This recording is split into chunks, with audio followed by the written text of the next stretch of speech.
Hi, my name is Priya Deepika. Thank you for joining me on this important topic about how to bring about social change through self-healing.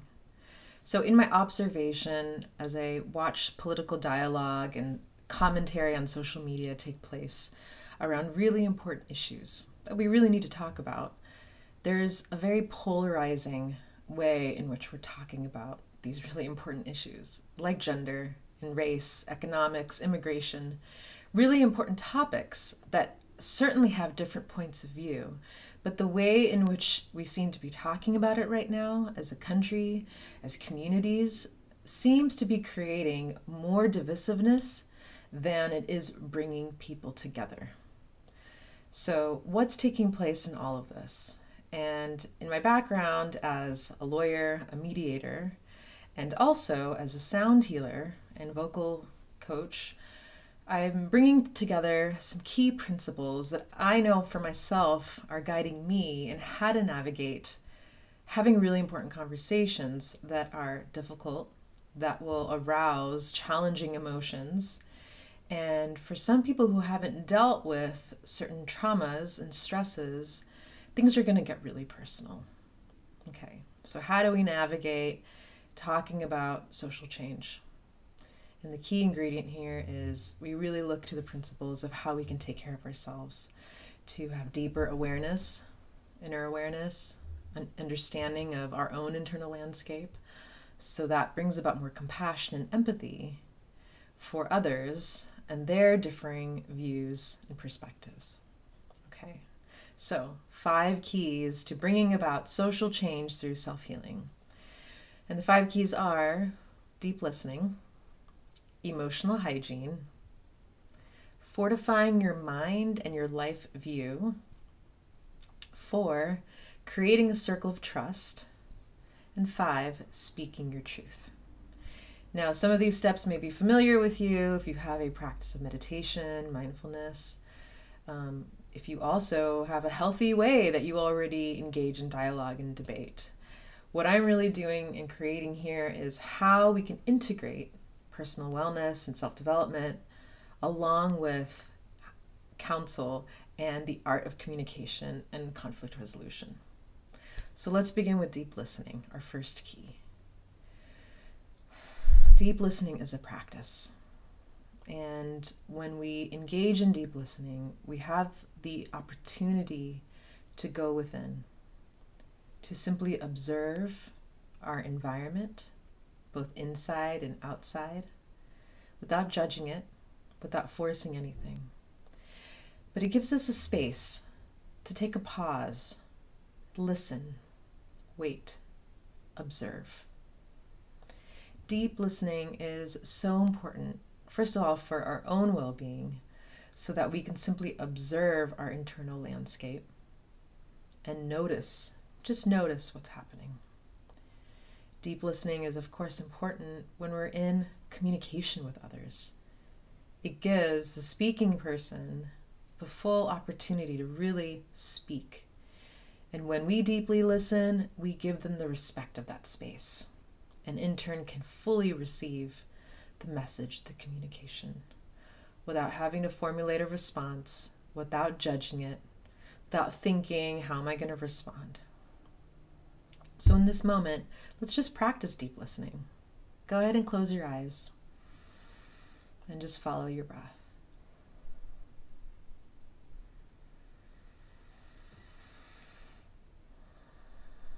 And your tendency is going to want to think about it. How am I breathing? Have internal commentary. Maybe you're even judging me right now. How am I leading this piece? And it's all okay. Just observe it. And give your mind something to do. Let it come back to the breath. And let the thoughts sway inward and outward. Okay, so how are you feeling now that we've just taken one moment to deeply listen to ourselves? Do you feel a little bit more clarity internally? So that brings us to the second key, which is emotional hygiene. And emotional hygiene is self-care for our emotional and mental state. Just the same way that we eat well, exercise, we take care of our well-being, emotional hygiene gives us the opportunity and the discipline and mindfulness of taking care of the emotions that arise from day-to-day events. Most of the time, we get triggered by something that's happening in our day-to-day, a conversation that didn't go well, someone cut you off on the freeway, shake it off. Other times, there's something that's been building up. There's deep-seated emotions beyond just the unpleasantness of daily interactions. Take time to observe. Take time to notice that you're feeling this way, that there is a mood that's being created. Get to know beyond just the unpleasantness. Get to know those core emotions that trigger the anger, resentment, fear, sadness, shame. We all have our own traumas and wounds. We're human beings, right? No one's perfect. Everyone has different life experiences starting from a really young age. And as we get older, become adults, those same wounds are triggering us into patterns of life and views and perspectives that keep reinforcing the judgments, the reasons why we like this or don't like that, the reason why I like this person and don't like that person. But if we're going to take the time to be engaged in community, in society, in political dialogue, and if we have the intention of wanting to find real change for the times that we're in right now, then we first need to take care of ourselves. So in this moment, if you close your eyes again, maybe there's an unpleasant thought or an unpleasant emotion that you felt today. Can you trace back to that event? Can you give yourself a moment to just check in? Is it something that you just brushed by? Is it something that reinforced an opinion that you had earlier? Just notice it.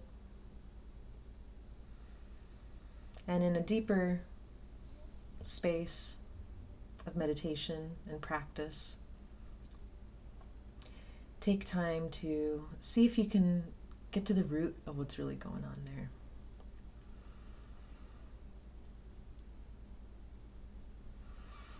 When you take time to be with both the pleasant as well as the unpleasant emotions, it creates space. And in that space, new possibilities arise.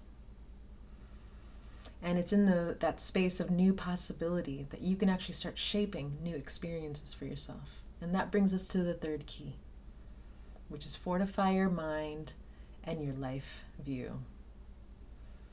When we create the space for new possibilities, we can question even our core beliefs. Is this something that I really believe in? Or is this something that I've just been regurgitating because that's what I grew up with, or that's what everybody said all around me, and I'm around people that all have the same opinion, and blah, blah, blah, this perspective and that perspective, and that's just how it is. Or maybe there is another perspective. Maybe there's more research to do. Maybe it's not just about regurgitating social media opinions or just repeating what is on the news or the latest trend of what's popular or not popular.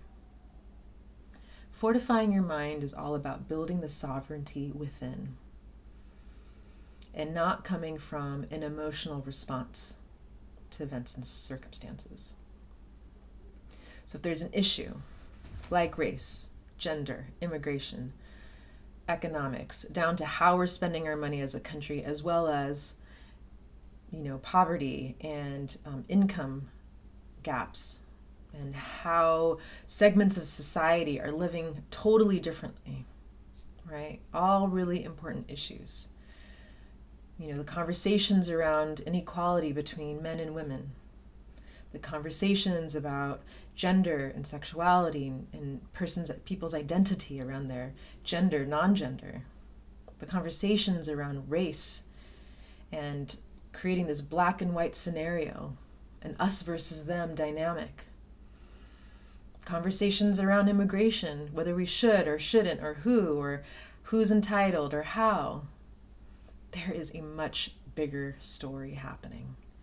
And it's our job, if we're going to participate on any level in this conversation, to get to know the history, to do your homework, to get to know people and the humanity behind the stories. And through that process, also getting to know what's important for you. What do you value? What are your ethics? What is fueling your own sense of what is right? And what could be the truth or many truths? So this comes to the fourth key, which is creating your circle of trust. Now, at this point, we have been practicing deep listening. We're practicing taking care of ourselves and our internal landscape, right? Taking personal responsibility for our emotions. And we're also building and fortifying our own container so we can stand in our own truth. By the time we get to a place of creating a circle of trust, we are practicing. We are in community, and we have people around us. We know who our friends and our allies are. Not just who's going to have our back, but that who we can have honest conversations with. It's like getting into the dojo, getting into the practice room, where you can talk about some of these issues that are very hot and political and difficult sometimes, where it may trigger personal traumas and triggers and stories, that it actually may be an opportunity to educate one another. Creating a circle of trust around you is not about having people around you that all agree with you. In fact, it's the opposite. It's people that you may not necessarily always agree with, but that you can have these different perspectives and still be able to have conversations, deep dialogue and debate, and still come back to each other with mutual love and respect. It's also a safe space for those of us who just don't know how to navigate the conversations right now, that feel afraid to state an opinion for the sake of being made wrong, for the sake of being mislabeled. There's some very delicate issues happening out there. There's a lot of resentment and a lot of unfinished business that people are really angry about. And we're no longer in a place where we can have excuses of not knowing. There's so much information out there. So along the way, as we're doing our homework, taking responsibility, we also get to be in a space that's safe and talk about things in a way that's open and honest, and also receiving feedback, especially around our own shadows and things we may not be seeing for ourselves. And so this brings us to our fifth key, speaking your truth. Yes, now we are actually declaring in a space where we can declare, here's what I stand for. So all these other steps along the way, we're building our capacity. And speaking your truth is so much more about what you're saying, and it's about how you're being, where you're speaking from. Your message is coming from the embodiment of what you stand for. The embodiment of your values and your ethics, your mission, your vision, your purpose. All of that lives in your being. So when you're communicating and sharing your message, it's less about thinking and speaking from up here, and it's much more about an embodied message. It's about your presence. And you've been practicing deeply listening, and you've been practicing your emotional hygiene and taking care of your internal landscape. And you've been fortifying your mind, building your internal compass, so you don't necessarily have to be swayed by stronger voices and opinions. You've been practicing getting into the conversations with people and rolling up your sleeves and making mistakes, and less afraid of being judged for having the wrong opinion. So by the time you come to the place of speaking your truth, it really comes from a place of humility. And we come back to deep listening as a way of honoring your truth, honoring someone else's truth, speaking from a place of authenticity, giving someone else that respect of space, of dignity and respect. So as you can see, speaking your truth keeps building upon these practices and disciplines where we cultivate our internal awareness, where we listen, observe, we wait, we do our homework, we check our own triggers and emotions, what's going on here. And we have people around us that we can really get messy with, talking about really difficult issues. So this is just an introductory conversation. I look forward to exploring these concepts more, deeper. And along with this introduction, you will also be receiving an audio guide. Just a little taste of a meditation where you can go inward and observe your internal landscape. Maybe even do some cleaning up of some latent emotions.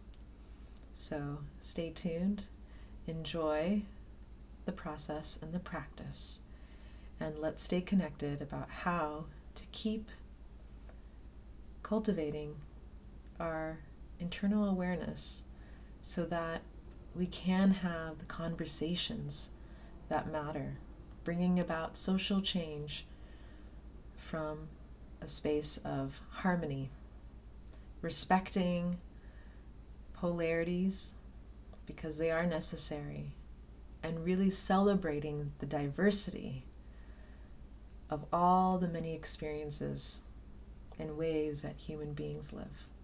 Thank you.